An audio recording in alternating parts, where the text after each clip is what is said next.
नमस्कार विद्यार्थी व पालक मित्रांनो, चोर सोडून संन्याशाला फाशी. मी असं का म्हणतोय चोर सोडून संन्याशाला फाशी? कारण संपूर्ण देश हादरावून सोडणारी घटना घडली 3 मे 2026 रोजी. झालेला नीट यूजीचा पेपर फुटला आणि लाखो विद्यार्थ्यांचं भविष्य टांगणीला लागलं, लाखो विद्यार्थ्यांचं भविष्य पणाला लागलं.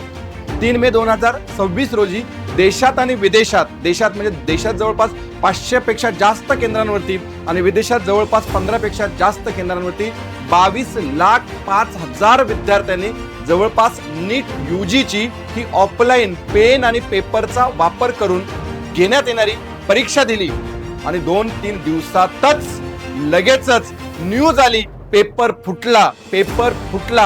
अहो, हा केवळ एक पेपर फुटला नाही तर लाखो विद्यार्थ्यांचं भविष्य अंधारात गेलं, लाखो विद्यार्थ्यांच्या भविष्याला अडचणीत आणलं गेलं. मग हा पेपर नेमका फुटला कसा? हा पेपर नेमका फोडला कोणी? या पेपर फोडण्यामागचे सूत्रधार कोण? हा प्रश्न कोणाला विचारायचा? शासन, प्रशासन, यंत्रणा, एजंट का मंत्री? कोण?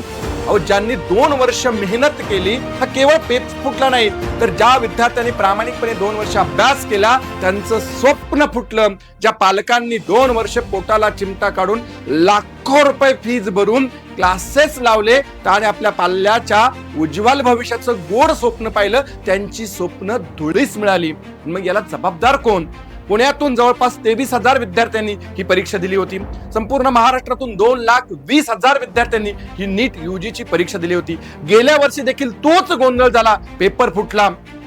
गेस पेपर नावाचा पेपर आधी जर 10 दिवस 15 दिवस बाहेर फिरतोय आणि त्या गेस पेपर मधील 180 पैकी जवळपास 100 प्रश्न नीट यूजी परीक्षेला जसेच्या तसे येतात.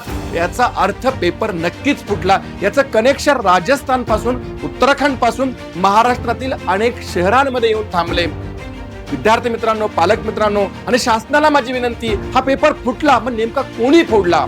का फोडला? लाखो नव्हे कोट्यावधी रुपयांची उलाढाल झाली, गैरव्यवहार झाला. अहो, पैसे कमावणाऱ्यांनी पैसे कमवले असतील, त्यांच्या तुंबड्या भरल्या असतील, त्यांची घरं भरली असतील, हो, पण माझी लेकरं अडचणीत आली, माझे पालक अडचणीत आले. आणि खरा प्रश्न उरतो, आता ह्या विद्यार्थ्यांची लढाई सुरू झाली.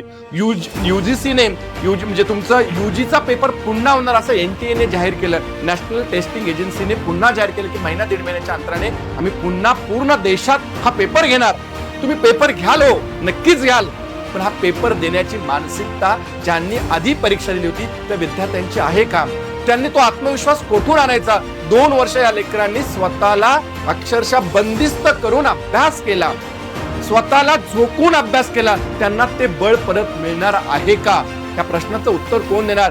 पालकांनी या विद्यार्थ्यांची मानसिकता कशी तयार करायची, त्यांना आत्मविश्वास कसा द्यायचा, या प्रश्नांची उत्तरं कोण देणार? हा माझा प्रश्न आहे शासनाला, प्रशासनाला, माझा खडसावून प्रश्न आहे. याची उत्तर तुमच्याकडे आहेत का? जर एखाद्या विद्यार्थ्याने चुकीचं पाऊल उचललं, त्याच्या जीवाचं बरं काही केलं, तर याला जबाबदार कोण? याला कोण जबाबदारी घेणार? आणि म्हणून ज्यांनी कोणी हा पेपर फोडला असेल, मग तो मंत्री असो, शासनातील असो, प्रशासनातील असो, यंत्रणेतील असो, त्याला कठोर शिक्षा झालीच पाहिजे. कारण जर एका परीक्षेची काळजी शासनाला, प्रशासनाला, यंत्रणेला घेता येत नसेल तर लाखो विद्यार्थ्यांच्या भविष्याची काळजी तुम्ही काय घेऊ शकता? विद्यार्थी मित्रांनो, खचून जाऊ नका. हा भारत आहे, हे असंच होत राहणार. अनेक याच्या आधी परीक्षण झालं, काय शासनाने त्यांना शिक्षा दिली? हो, सुप्रीम कोर्टापर्यंत गेलं. तुम्ही फास्ट ट्रॅक कोर्टात आम्ही हा खटला चालू असं म्हणतायत, पण तो खरंच चालणार का? अहो, पैसे देऊन सगळं मॅनेज होतंय, पण हे माझ्या विद्यार्थ्यांचं भविष्य तुम्ही मॅनेज करताय का? आणि म्हणून विद्यार्थी मित्रांनो, आता खचून जाऊ नका. तुम्हाला कोण न्याय देईल असं मला वाटत नाही, आणि दिला तरी तो टिकेल का हे देखील मला वाटत नाही. आता तुम्हाला न्याय देणार पुन्हा हीच परीक्षा. प्रामाणिकपणे पुन्हा अभ्यास करा, पुन्हा उभे राहा, पुन्हा आत्मविश्वासाने या परीक्षेला सामोरे जा. तुम्ही प्रामाणिकपणे अभ्यास केलाय, नक्कीच तुम्हाला ईश्वर न्याय देईल, याच्यात कोणतीही शंका नाही. बाळांनो, पुन्हा उभारी घ्या, 2 महिन्यांनी पुन्हा अभ्यास करा. एनटीएने जाहीर केलंय, तुम्हाला नवीन रजिस्ट्रेशन करण्याची आता गरज नाहीये. तुम्हाला फक्त हॉल तिकीट दिलं जाईल. आता करा, कारण जे घडलंय ते तुमच्या हातात नव्हतं. ज्यांनी घडून आणलंय त्यांना बघूयात शासन काय शिक्षा देतंय, काय त्यांना करतंय. आणि मी तर म्हणेल यांना भर चौकात फाशी दिली पाहिजे. कारण एखाद्या जरी विद्यार्थ्याचा माझा जीव गेला ना, तर संपूर्ण जे कोणी दोषी सापडतील त्यांना भर चौकात फाशी द्या. कारण तेच आहे, यांनी हजारो नव्हे लाखो विद्यार्थ्यांची स्वप्न धुळीस मिळवलेत. मग जो कोणी असेल तो त्याला जबाबदार आहे. विद्यार्थी मित्रांनो, काळजी करू नका, आता अभ्यास करा, स्वतःला सावरा आणि पुन्हा परीक्षा द्या. आणि जे माझ्या आता 11वीत जाणारे विद्यार्थी आहेत, जे माझ्या आता 12वीत नीटची तयारी करतात, त्यांनी देखील आता एक मनाची तयारी ठेवली पाहिजे. कारण भारतातील ही एकमेव परीक्षा होती की जिथे मध्ये पेन आणि पेपरचा वापर करून संपूर्ण देशात एकाच वेळी ऑफलाईन पद्धतीने होणारी ही परीक्षा होती आहे. म्हणजे आता सध्या आणि सर्वात महत्वाचा पाठ, या परीक्षेच्या गुणांद्वारे, रँकद्वारे त्यांना मेडिकल कॉलेजला प्रवेश मिळत होते. परंतु मला वाटतं आता एनटीए त्याची काळजी घेईल, शासन त्याची काळजी घेईल की परीक्षा देखील JEE किंवा इतर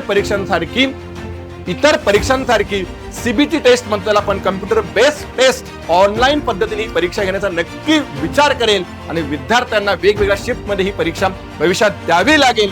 आणि केवळ गुणांद्वारे नव्हे तर पर्सेंटाईल द्वारे विद्यार्थ्यांचे प्रवेश मेडिकलला भविष्यात होतील. त्यामुळे जे 11वीत तयारी करणारे विद्यार्थी असतील किंवा 12वीत तयारी करणारे विद्यार्थी असतील, त्यांनी हा जर शासनाचा निर्णय झाला तर तशी मानसिकता ठेवा की आपल्याला भविष्यामध्ये CBT टेस्ट द्यावी लागेल आणि मला वाटतं तशी परीक्षा व्हावी, म्हणजे ह्या गैरप्रकारांना आळा बसेल. माझी पुन्हा शासनाला आणि प्रशासनाला विनंती आहे, कळकळीची विनंती आहे, तुम्ही काही पण करा, पण माझ्या लेकरांच्या भविष्याशी आणि त्यांच्या जीवाशी खेळू नका.